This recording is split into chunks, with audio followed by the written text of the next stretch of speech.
How to change your country in Quotex account.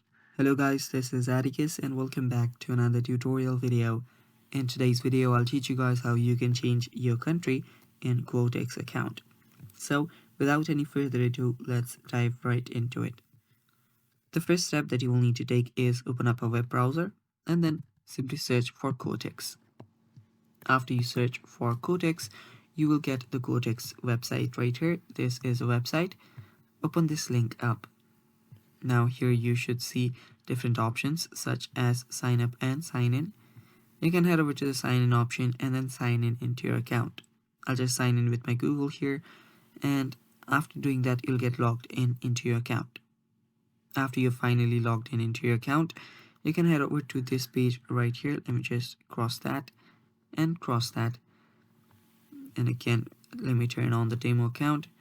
Now what you can do here is you can tap on the option called account on the left navigation bar, and now you're on your account section.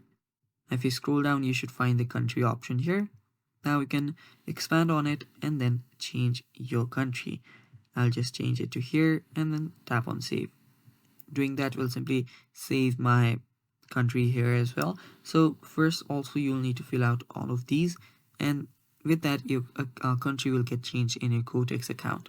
And it's that simple. Thanks for watching. Stay tuned for more, and bye bye.